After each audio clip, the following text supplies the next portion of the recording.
All right, I think we should just get started. So good morning and good afternoon and good evening, everyone. Welcome to the third and final webinar of the Quest webinar series, where we're going to be discussing our knowledge-based use case. I am your host for this series. I'm Hadley Brooks. I am the Partner Marketing Manager here at Contentful. So for those of you who have joined our previous webinars in this series, you've heard me give this spiel before, but I've got to do it. So today's hour-long webinar is going to start off with some housekeeping items, which I'll get to in just a second, followed by a brief series overview, and then we'll do some speaker introductions before diving into the panel discussion and Q&A. So before we dive in, as always, the session is being recorded, so keep an eye out in your inbox for this recording and other helpful resources, which we will send to you in the next day or so. As mentioned, we always have a Q&A session at the end, so please ask any and all questions in the Q&A box at the bottom of your screen, and we will get to them at the end. And then lastly, we always love to hear from you guys, so if you have any additional questions or comments, send us an email at team@contentfulmail.com, and someone from our team will get back to you. So let's start off with just a quick overview of the Quest webinar series. So what we know to be true is that brands need content to engage with their customers. And so regardless of the medium, whether it's email or mobile or social or traditional in-store experiences, content is how we communicate in both the physical and digital worlds. And now more than ever, enterprises are really looking to forge those meaningful and memorable connections with their users that attract new demand, convert engaged prospects, and then retain and inspire loyalty among those customers. And so with this in mind, we really created this series to take our audience through the customer journey, but through the lens of our solution partners. So those who know the ins and outs of our platform and our solutions, and really the way that mock architectures are transforming digital experiences. So we started off the series with global marketing and localization, which we had on August 26th, which was a focus on how to attract new customers across geographies with that really consistent and contextual content. We then discussed our agile e-commerce use case on September 29th, where we talked about how to really convert those prospects with differentiated and immersive shopping experiences. And then today we're going to finish up the series with a focus on our knowledge-based use case and how having a centralized and self-serving knowledge base really drives that customer retention and advocacy. So if you didn't get a chance to watch those first two webinars, you can find the on-demand recordings on the series landing page, and you can go back and watch it anytime. So with that, I'm going to turn it over to our amazing group of panelists for some introductions. So Gavin, how about you start us off? Sure. Good morning. Thank you for me. Hi, everyone. I'm Gavin Esty, Technical Director at Appnovation, based out of LA on the West Coast. I have 2 decades of experience really supporting businesses evolving their digital experiences to really meet those changing needs and behavior of their customers. So Appnovation, I like to say that I help collaborate with partners like our friends at Contentful and clients to build people-inspired solutions. Hi there, everyone. Terry Stevenson. I'm a managing director at Phase2. I head up our commercial client services group. For those of you who are unfamiliar with Phase2, we are a digital product agency, and we design and develop award-winning web and mobile applications for top enterprise brands, often with our partners such as Contentful, for clients such as MasterCard, Workday, and Pinterest. Great, and you've got Eric Feige here, I'm Managing Director of Strategy and Growth for VShift. We're headquartered in Midtown, New York, where I'm today. And we're a digital product, technology, creative and strategy firm focused on regulated industries, generally following the lead of change agents, chief marketing officers, chief customer officers, and have a deep focus in financial services, healthcare, life sciences, and insurance. Great, thank you. And last but not least, once again, I'm Hadley Brooks, Partner Marketing Manager here at Contentful. I'm going to pass it over to our moderator, Andrew, and you can take it away. Thank you very much, Hadley, and Gavin, Terry, and Eric. Thank you again for joining us here today. My name is Andrew Kumar. I'm a director of platform strategy here at Contentful. Long-time Contentful customer, Contentful consultant, and knowledge base in customer care and customer effort reduction is all very near and dear to me. So I'm really excited to get your expertise on the record for our customers so that we can do it right and help everyone in this ecosystem. So I'm going to be asking you from a series of prompts, and I will be also rotating who goes first on the answers. And I may be asking you each for some rebuttals from time to time, depending on how much you guys feel like battling with one another. So, you guys ready to have some fun? Definitely. All right, fantastic. So let's jump in and kind of the first prompt here around situation. So what's happening in the world? What's driving this need for kind of modern omni-channel knowledge-based solutions? Gavin, I'm going to start with you. I think I kind of want to avoid saying that COVID's happening in the world. I think we've all talked about COVID-related change a little bit too much, but I think that's really kind of surfacing a lot of change that's inside of organizations. So you could look and say, really now we're in the 2020s, companies are kicking off projects because they understand that they need to make an existing digital experience better, not that they're really looking for a new digital experience. And sometimes those reasons are internal facing reasons, that the underlying tech stack is really not meeting their needs. Like they're not able to kind of get things done in the speed that the world is changing to. And I think we saw that a lot in 2020, is that there was very much a difference between companies that could change quickly and companies that just couldn't change at all. Then there's kind of the external facing lens to that is, frankly, a lot of companies have experiences that don't serve their customers' needs. They are, I would say they are bad experiences. So maybe we'll change that to less than optimal experiences. But really, it's kind of those where those internal and external kind of things meet, and there's a really desire to do a better job of kind of serving customers. And really, when we look at customer experience, like it's really such a key driver for customer loyalty and retention. I think the recent survey showed that 89% of firms see that as a core driver, but how many really invest in those great customer experiences and really make that customer centricity a central part of their operating model?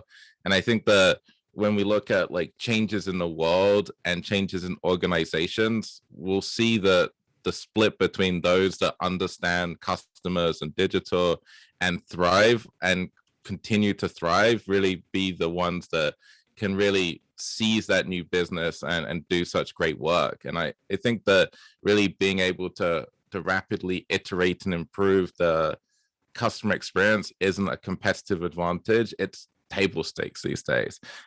Just basically looking at the numbers, existing customers are 50% more likely to try new products and 31% more likely to spend new money than new customers. Like, it's good business to have good customer experiences. Good business to have good customer experiences, and having the right care or right content to support the customer needs. I think those are some pretty key themes. Thanks for kicking us off there, Gavin. Let's pass the ball to Terry.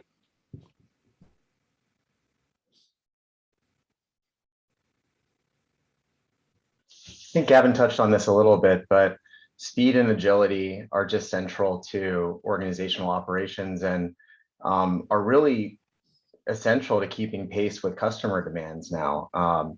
There's an increased desire for, whether it's generational, but all of the broad trends point to people wanting to self-service and wanting to have faster access to content from companies that they engage in. You've seen this. This is a COVID-related thing, but in the financial services industry, for instance, the lack of in-person brick and mortar experiences and the need for quick access to content that's relevant to financial literacy has really exposed a gap in a certain industry's ability to deliver content in a fast and effective manner. So I think customer experiences around the world have just necessitated this move toward rapid content delivery, much more self-serve and intuitive digital experiences. And part and parcel with that is collapsing the systems that have previously been siloed in order to deliver that content more effectively.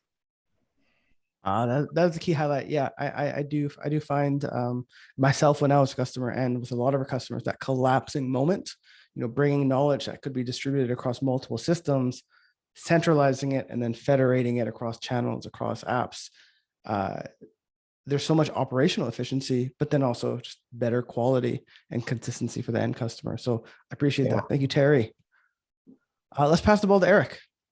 Great. So what's happened in the world that drives this need? The world's a big place. So let's distill that down to what's happening in businesses, in organizations. What we see, and I'll just distill it down into, it's a crisis of organizational resilience. And we really like that word here at VShift. We're having lots of discussions with organizations, and this is really a nod, Gavin, to what you said. Some organizations get it and some don't. Some can handle kind of the volatility, the uncertainty, the health and economic, human capital issues going on right now. Some have organizational resiliency and grit, and some don't. So when it comes to knowledge bases, when we look at those that say, hey, look, we need help, it's no longer about transformation. It's the table stakes, Terry, as you said, I think, of being resilient, being able to weather the storms. These are no longer black swan events, but a recurring pattern of change that's going on. The knowledge is really the value that you deliver in those customer experiences, and that more and more it's trapped within silos or big iron within, a fortress within the IT organization. That's not a recipe for being organizationally resilient. You need to unlock that knowledge and value and distribute it out. And that's where, headless or decoupled solutions like yours can really play a vital part in getting knowledge to your partners, to your clients, and very importantly, to your employees that are now remote and have a critical need for alignment and connectivity. Yeah, no, I love that.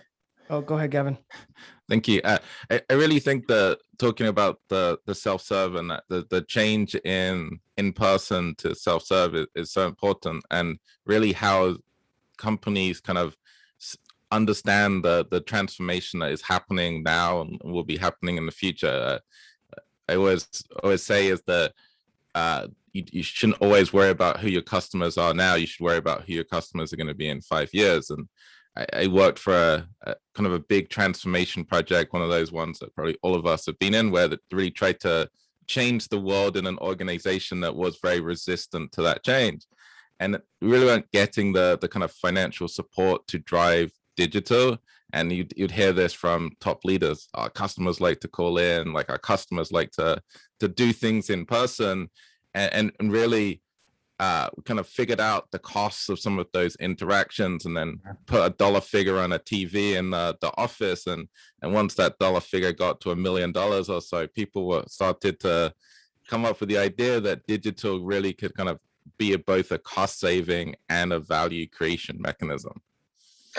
Yeah, Gavin, I mean, to that point about looking to the future, there is this nostalgia for in-person interaction, and even the old days of the customer call center, where you're going to get on the phone with a friendly voice and maybe they'll guide you to the right answer. But the fact is, people, Gen Z, have a completely different interpretation of what customer experience and customer service looks like now, and they would much rather open an account via a mobile app as opposed to having an interaction with somebody that requires paperwork and multiple phone calls. So this reality is being embraced by leading organizations, and it's been a fun few years to see that embraced by digital leaders. That is, I love that you kind of brought up kind of the age demographics, the up and coming kind of digital natives, and just piggybacking off what Eric said, those are also, that's also the next workforce, and hunting and finding and gathering information and treating your employee and partner experience like a first-class citizen, like your customer experience. I can see that being a pretty strong driver for this initiative. I do want to shift gears here and jump into the next prompt. And so thank you very much for that really good lay of the land kind of environmental recap. Now I want to get a little bit more specific, right? So we have a position on why knowledge base, actually many positions, but why are customers, enterprise customers, shifting to Contentful, shifting to a mock architecture to support these knowledge bases? I'm going to start with Terry on this one. Yeah, the pace and proliferation of content creation is, it's been a hockey stick over the past decade, and that's both company authored and user generated content.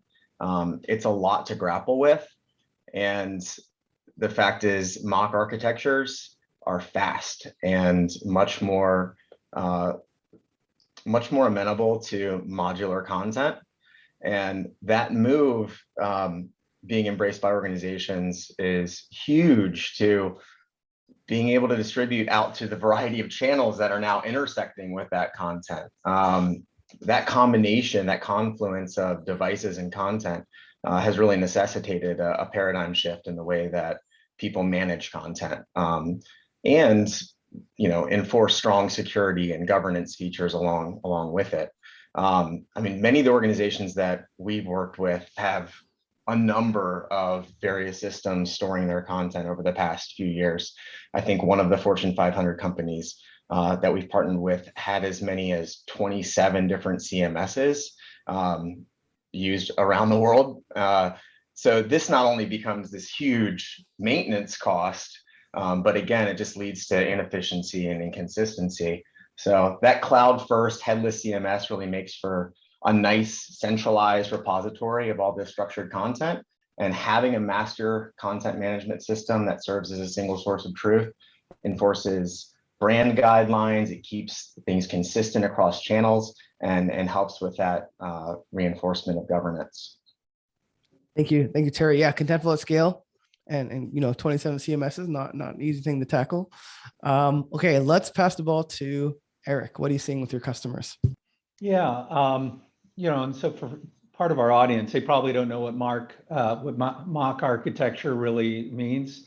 Andrew, at VShift, we've been working with kind of a mantra of de-risking through decoupling for over a dozen years. That seems to work well for a lot of business change agents, non-IT executives who are trying to deliver value and knowledge to the field, to the employees in a meaningful, I think you said fast, efficient, high-performing way. So basically, we look at this, and Terry, you mentioned governance, as look, critical to this is having a decision-making and prioritization body, number one, because you're going to no longer be encumbered by technology and infrastructure and components, because this type of architecture allows you to bring the right tools very, very quickly to marketplace. So we need business governance to essentially unleash the decoupled elements of the user experience, of the business logic, of the content repositories, which Terry, you said often there are many, and there probably should be many. Some of them are in the customer support help desk system, some are in your content management system, some might be in your CRM, and you need to bring all this content or knowledge together with a business governance framework to decide how do you get it to market quickly. So what's kind of trendy today with mock architecture, cloud microservices, component based, we like it, but we also bring up to our clients, look, this is about looking at components and the bits and then reassembling them or composing them in a way that you can meet your need in a matter of weeks, not quarters or years. And that really seems to resonate, particularly when we're talking about the, kind of this pandemic or a volatile marketplace where you can't wait any longer. It's got to be done quickly and efficiently. Fantastic. Gavin, any kind of closing thoughts on this topic? Sure. Just looking at a slightly different approach. I think everyone wants that scale and velocity. They want to move faster. You hear that all the time. Get more content live, less people involved. Especially you want not to get your developers involved. You want to get it to more places. You want to get more value out of it. But looking at the kind of the reason behind why you're not doing that today is the kind of a lot of enterprises really have a tech stack that is an accumulation of craft at this point, kind of just grows organically. You get 27 CMSs and you have this big ball of mud. And I think this is where people see Contentful and microarchitectures as the way forward, which is maybe you can't just throw everything away and start from scratch and build this new amazing enterprise system from day one. That's always exciting to technologists like me to think about the idea. But maybe you could get in something like Contentful in a small use case to solve one specific problem, and then kind of grow that and really kind of absorb the crafty old solution from the inside out, like the kind of the borrowing an idea from Martin Fowler, that the strangling the old system with the new one, and really kind of giving yourself a great modern platform to build on and really kind of escape the kind of the slow way of working that you are today. I've never heard a legacy system or existing platform being called a big ball of mud. But I'm going to quote you on that, Gavin. I love that. I talk about traffic jams. That's the analogy I use.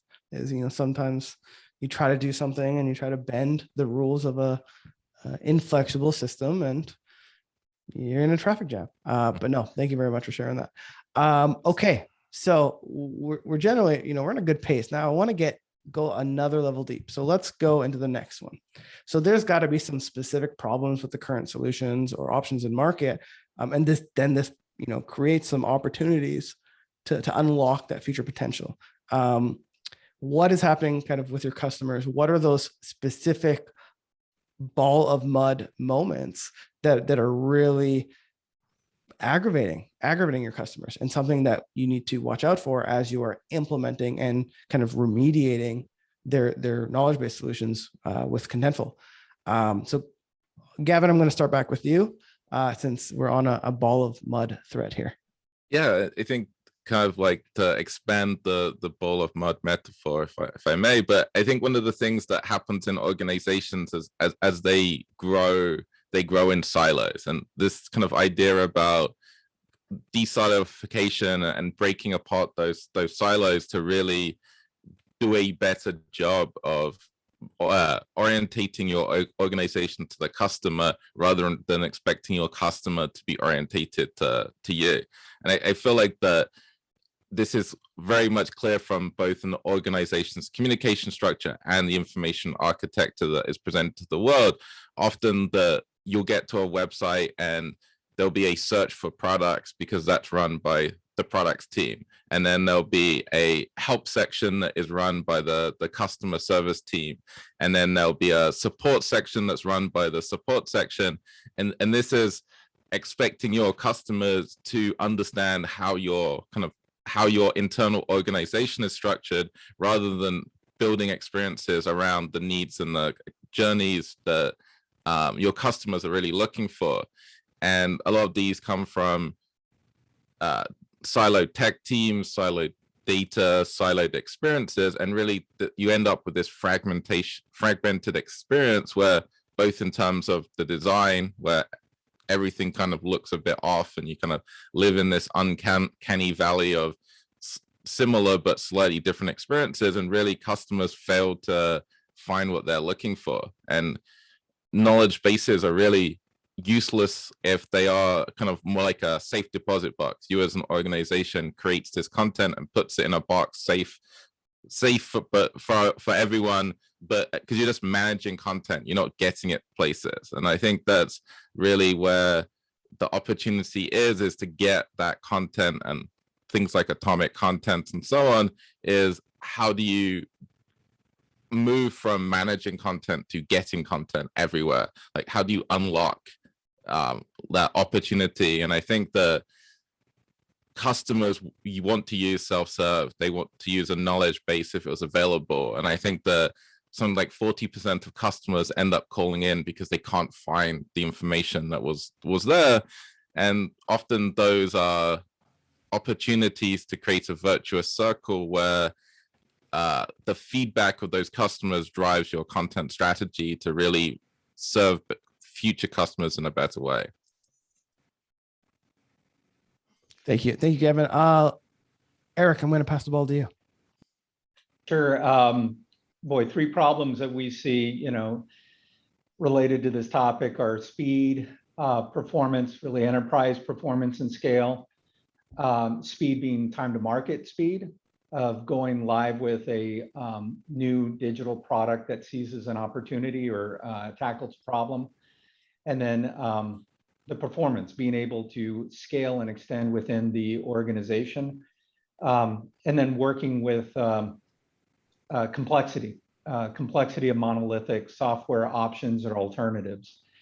So those three are really the opportunities that we see, which is, can you define the problem, you know, on this topic, Andrew, of taking value to the marketplace, unlocking it or bringing it forward through a digital product for partners, clients, or customers. Doing so very, very quickly, and circumventing the complexity of your IT organization or your enterprise architecture standards, which, you know, to be fair, many were selected a long time ago when CIOs or technologists would say, yeah, we're a build versus buy or a buy versus build. And that distinction is no longer relevant when we're talking about you got to get to market quickly, you componentize your architecture, you redefine what is knowledge in your, you know, as content, as data, as personalized content, right, that's delivered. Really, those are the opportunities to unlock, is to go fast, make sure that it can scale and is appropriate for the types of businesses that we're talking about, not small, you know, mom and pop shops, but, you know, large regulated enterprises, global businesses, and that you can really find a new way forward that is not beholden to monolithic software and really resource, you know, burdened IT organizations. And I kind of like that you're effectively calling out the sunk cost fallacy, right? And kind of saying, hey, it doesn't matter anymore because you got to move. You're absolutely right. You know what I think, Gavin, this is going back to your you know, your first comment of organizations that get it and other organizations that don't. You know, we deal with some risk committees or other business executives that are, you know, some get it, some don't. Some have realized, and the speed of vaccination, medicine, you know, and genetics and big data has really shown that there's new, better way forwards.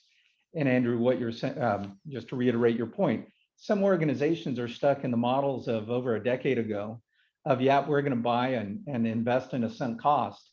And they're trying to maximize what they purchased, you know, 7 years ago, 10 years ago. And it's really holding them back. And not, you know, kind of there's an opportunity to reframe this for the risk officer or the CFO, that these new architectures, these new ways of doing things are really going to save you a lot of time. And Terry, as you mentioned, it's table stakes. It's the way you need to operate, or you're kind of forever getting left behind. All right, let's pass the ball to Terry. Any kind of closing thoughts or additions here? Yeah, I'll say, you know, it's a little bit of a chicken and egg, right? Which came first, the cultural silos that led to these fragmented experiences, or the systems that they were working in that created these digital silos that a lot of organizations are now trying to break down? But a lot of it boils down in our experience to, these are cultural changes. If you're going to invest in a knowledge base, you need to have very clearly outlined roles, assigned responsibility, defined editorial practices and processes. These are all critical to just continued data quality, and they last long after the software has been deployed, right? Knowledge management is an ongoing process, and it does not end with the installation of new software. So we find that as content grows, you realize it's more than just about creation. It's about that increased emphasis on hygiene and the cat herding of multiple authors and multiple channels. And one of the benefits of a mock architecture is that you can componentize that process and dedupe some of those efforts when implemented properly. So yeah, we find it's a little bit of both, right? It's a little bit of the cultural challenge that's been born from these fragmented systems, and then some of those cultural challenges being drawn out from fragmented systems that were installed to begin with. Andrew, if I could comment a little bit on Terry, what you're talking about, a process. There's a lot to borrow from other industries. If an organization employs or has historically employed a CKO, a Chief Knowledge Officer, and they have processes, they hire library sciences graduates, and they know how to classify knowledge, how to define what is content, what is knowledge, and then they have these architectures. Boy, those are great processes from professional services organizations, law firms, technology firms that have a head start on other industries on not only packaging up and surfacing knowledge, but applying it in certain use cases. That's how you just, really become a resilient organization, is by applying kind of just-in-time knowledge at the right time, the right places, to the right people. Yeah, taxonomy and metadata are often an afterthought, but they're just a key best practice to knowledge management, and knowing how to organize and tag your information properly. It's so helpful for agents and users downstream, and really elevates your brand in the process. And I'll just add to that and say that that search is really that glue that pulls everything together. I think that's sometimes the kind of underappreciated feature in enterprise knowledge management, is you actually have to be able to find things. Otherwise, all the knowledge in the world is not going to do you any good. Yeah, I think the advent of, and this is another benefit of a microservices-based architecture, is being able to implement the right search application with AI or ML baked into it, so that you can continually refine results over time, is something that we've found, whether it's a help center or community, is incredibly important for our clients, and is really starting to bear fruit for them. So we're talking about solutions now, which is great. And you guys are kind of jumping into some of the ways you've stitched things together to solve for your solutions, which let's jump into our next topic about what you're doing with your clients. So Contentful in your agency, what's the secret sauce? What are you doing with your clients? And what I'm really hoping is to hear, and I've talked to you all individually, to hear some variation, to hear some differences in opinion, so we can have some fun and have some friendly banter. So on this one, I'm going to start with Eric. Sure. And Andrew, thank you. This is a great question. I'd mentioned, for over a dozen years or so, we've been working with componentized or decoupled web architectures, and as headless as Gain Ground or Agile CMS or Mock. It's nice to have that track record. So our secret sauce really comes down to trust. Many of our clients we've worked with for, in some cases over a decade, and many, many projects. It's because we're trusted to solve problems for them. In this topic, I'll give you an example. What are we doing with our clients is really, working with them to understand, their goals. Increasingly, I brought up the term resilience. It's that they have resiliency strategies, that they're concerned about the viability of their business. Are they going to be able to hire the right skills or retool their talent as the great resignation is upon us? As their employees are working remotely, how do they change? How do they digitally communicate or more effectively communicate? And as their clients' expectations have changed, how do they engage? So these are areas that we have trust or are trusted to bring solutions. And in some cases, we talked about culture.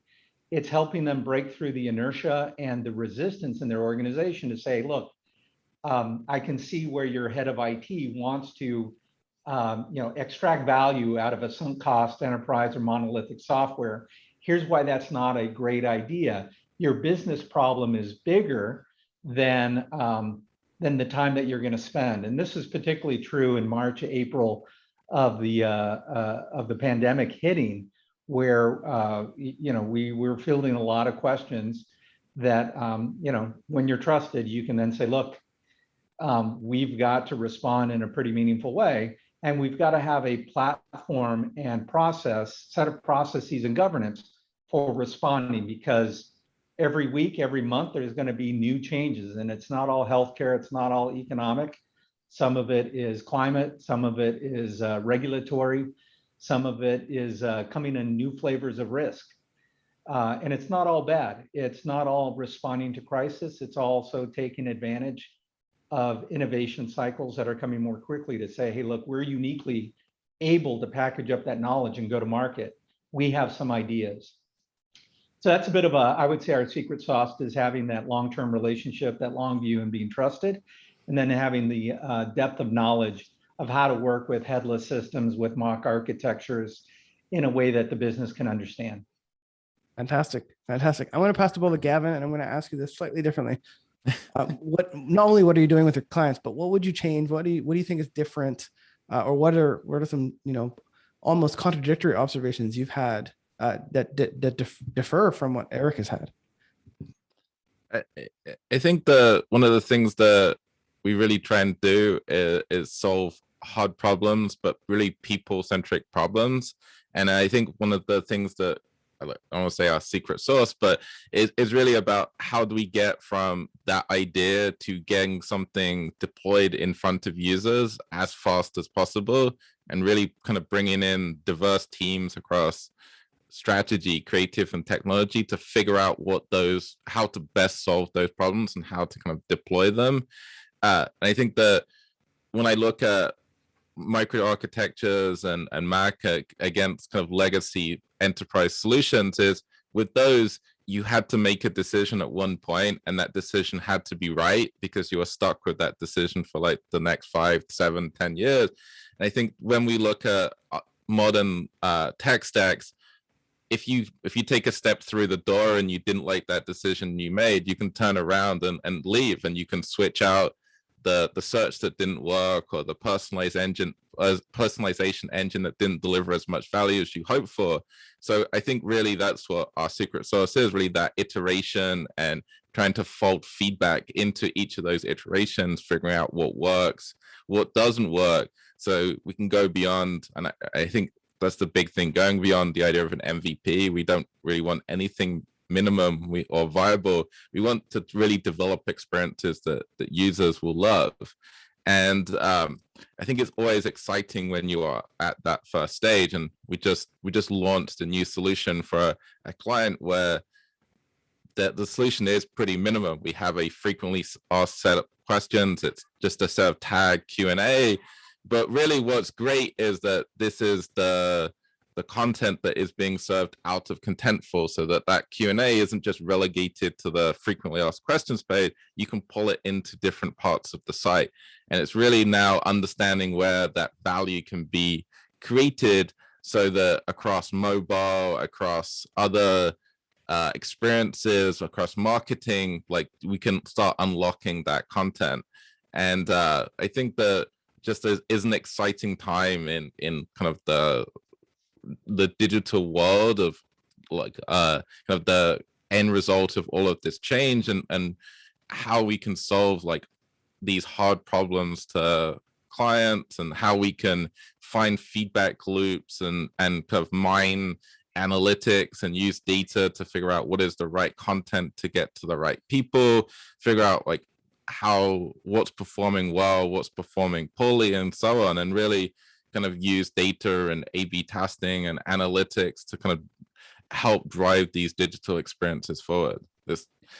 I am excited by the problem space that we're in. This is okay. Now we're getting into some fun. All right. Terry, I'm going to pass the ball to you. Any sort of contradictions, any agreements? What have you observed with your clients? Yeah, not too many contradictions. I do, I think I wouldn't necessarily call it our secret sauce, but we are very comfortable working in complex environments where oftentimes kind of consensus-driven decision-making bodies have to be convinced of a different way of doing things. And it's necessary to really foster that cross-departmental collaboration and understanding not, at a deep level, not just their customers' needs. I mean, we always put the customer first or the audience first, but listening to the publishing teams and the different departments that are all going to be contributing to the solution to understand why they're nervous about change and help them kind of guide through that change using data and insights to remove the subjectivity out of the decision-making process whenever possible. So that's been really successful for us in these large enterprise environments. A recent example, we worked with a large, well-known multinational cloud ERP HCM company that from their inception, they were customer community is going to be central to our digital business strategy, but they bootstrapped everything. They were growing at hyperspeed. So you have this 6-year-old monolithic community that's been built with you talked about Cruft earlier, Gavin. Cruft was not only relegated to content, it was relegated to features. It was, every part of this solution was so custom. And there's a lot of nostalgia when you have a solution like that, especially when you're at a company that's fostering this new community. And the nostalgia leads to, we need to replicate everything that we've already had in this new model, and being able to kind of elegantly and deliberately walk them through the rationale why the old way of doing things is going to limit them from a business perspective and only hamstring their customers in the long run is something that we're pretty adept at. So that client that we're referring to moved from this insane trove of data with various gamification features and polls and literally millions of forums and conversations to a headless model that allowed them to scale their monthly active customer community from 60,000 monthly actives to 250,000. And the intent there is, let's get you to a solution that's a little bit more modular, that plays better with the various departments that update your product documentation, customer service team, your sales team, your conferences and marketing team, to something that'll get you to that 500,000 monthly active customer community level. Awesome. Yeah, go ahead. Oh, thank you. Just to borrow from Terry, I think that's one thing that is kind of underappreciated, looking at the front stage versus the backstage, looking at the business processes that really drive the experiences, the developers experience, the editing experience, the publishing experience. Those teams of people and are really going to drive things forward. And it's really, I always think that successful solutions come from a flywheel effect of those little wins, like a little improvement to publishing time, a little bit better experience with translations and so on. And those little wins really kind of start to accumulate some velocity going forward.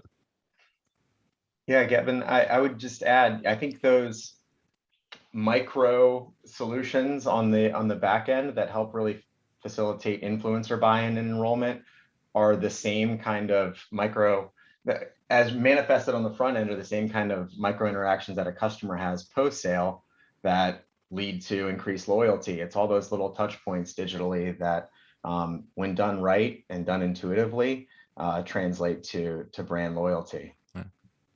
Almost like an invisible hand sometimes. It's the things you don't notice are often the valuable things. That's the premise, right? It's your if you notice it, it's probably because it's annoying you. I want to throw a wrench into this conversation, just to stir the pot a little bit.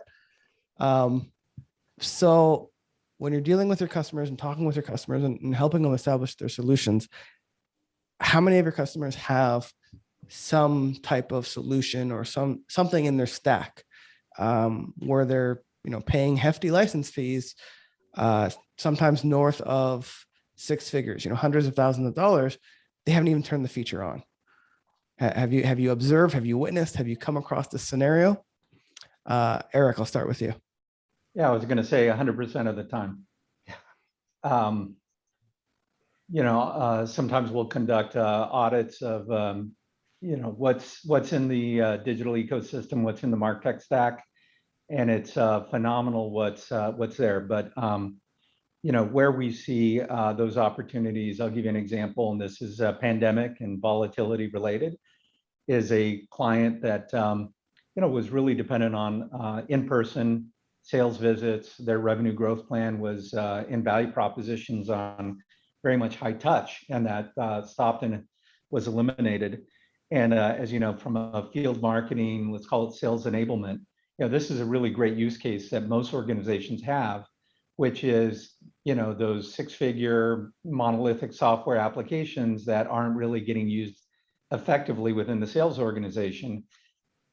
This is a prime example of taking the knowledge base, not only the wisdom that the backstage folks have, and the simplicity of that backstage that Gavin's talking about, of integrating the pipes into the right information, not only marketing content, videos, how-to guides, and really retooling how you engage in a new, more virtualized way.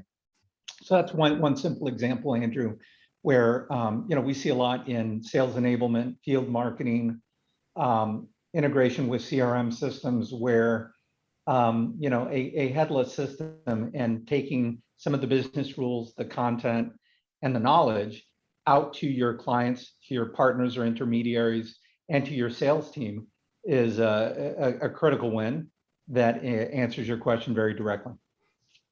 A lot of wasteful, untapped knowledge and kind of technology spend. Gavin, duplication of effort. Gavin, go ahead. Definitely.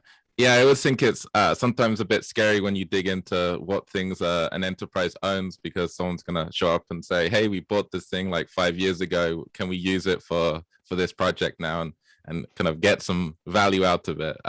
So it's always kind of the interesting thing is digging into the covers of enterprise and seeing what's there. But I think sometimes new systems like Contentful can act as that single kind of facade over a lot of these legacy systems. We just launched a very successful product that uses Contentful as that bridge between different groups in the organizations, pulling in learning content from various systems, pulling Markdown from Git, pulling HTML out of Zendesk, really kind of acting as the single kind of API point from search and content to the rest of the organization, so that can be in front of as many people as possible. So I think the kind of understanding these legacy systems and the content in it and how to get the content out to people, federation over content management is such a key value driver. Yeah, I think one of the benefits and powers of a headless model is that the best of breed approach allows you to build along with your roadmap, as opposed to front loading a lot of the acquisition of software and then trying to get your roadmap to catch up with the software that you've purchased. And so whether it's personalization, whether it's developing AI search capabilities, buying all of this stuff up front and making it shelfware is a common problem, because it's just too much for digital teams to manage all at the onset. And I think headless allows you to build out a more deliberate roadmap where you're. Did we lose Terry, or was it just me that lost Terry? Nope. Andrew, I hear him. Oh. Hey, Andrew, if I can chime in, and this dovetails on what Gavin and Terry are talking about in terms of it's not necessarily a sunk cost, but rather an opportunity that we see of taking knowledge and making it deployable, is the notion of a digital playbook. Now more than ever, there's knowledge that is organizationally in different groups. The head of brand and chief marketing officer has an online style guide and a new consistent way. You might have someone with CX that needs to engage in a certain way. Data science or the analytics chief data officer might have a certain way of tagging and capturing data. That to me is something that we're doing with our clients that is very strategically organizing across the organizational silos, packaging up this knowledge, so then on a multi-organization global basis, you can have an executable framework. I think, Gavin, you talked about Git, and essentially having a UI kit with your front end components. It's basically digital transformation in a box, and that's a kind of a good use case that is not being met, that I think this mock framework in Contentful lends itself very well to tackling. Fantastic. Keep an eye on the time. We have 6 minutes left, and I do want to learn about the results, the lessons learned, kind of, how are your customers succeeding, and how are you as a business, as a partner, enabling that success. So for this one, I'm going to start with Terry. Yeah, Andrew.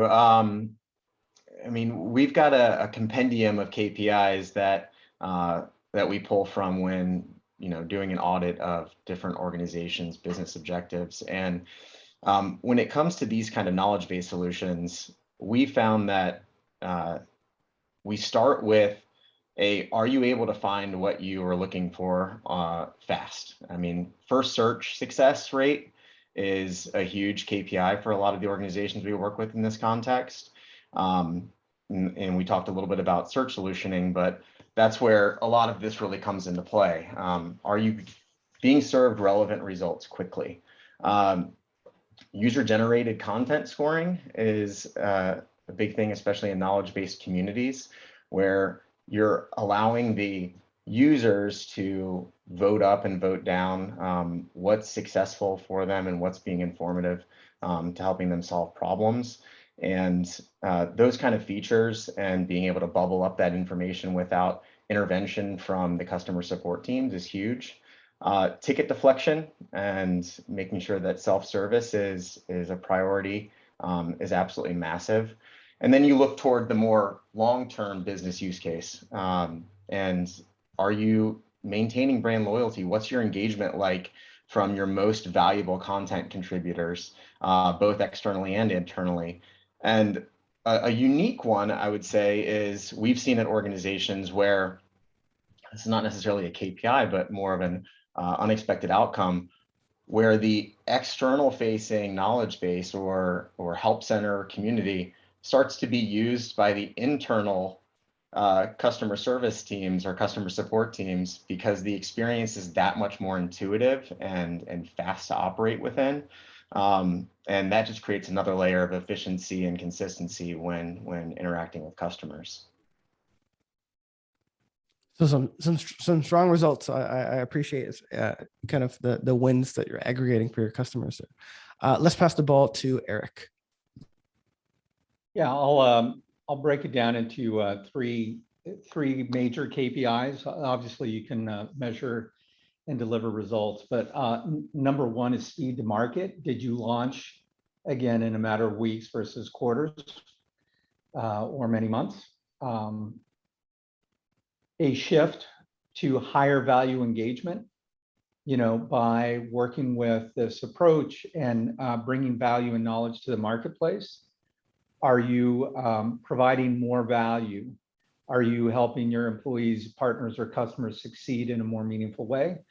And three, the last KPI, and this touches on what we're focused on with organizational resiliency. Are you doing things in a different way? Meaning, is this a new and different way of doing things because these times call for it? So those at a macro level with governance committees are the questions that are being answered and the KPIs that we like to present, and then support it with a lot of underline more micro KPIs.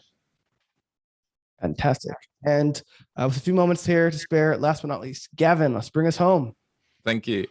Just to kind of double down on what Terry said, the ticket deflection is huge. We just launched a new learning management system for one of our clients where the reduction in how can I do the style tickets in the support queue is down 50%. It really shows that given no other kind of way to find information, people created support tickets. And I think mining that kind of analytics about your support tickets, creating those kind of great loops between customers' feedback and really treating that as customer feedback and driving your digital experiences based on that is hugely successful. And we've had some great wins by doing that.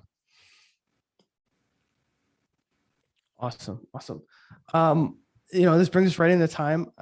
Gavin, Terry, and Eric, the amount of wealth of knowledge that you all shared in a very short amount of time is very, very good. I'm going to make sure that this video, this content gets out in front of as many customers as possible.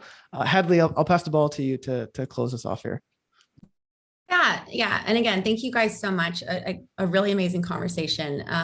For everyone watching, if you want to learn more, check out this demo. It's a recent demo series that we just released that really gets into the nitty-gritty of our platform and how you can really build and maintain these streamlined knowledge bases that we're discussing. And then beyond that, we have a ton of awesome success stories about customers who have done just that. So check out our case studies and always go back to our series landing page and check out the on-demand recordings if you have not checked those out yet. And thank you so much. Bye, everyone. Awesome. Thank you. Everyone. Thank you. Thank you, everyone. Take care. Bye-bye.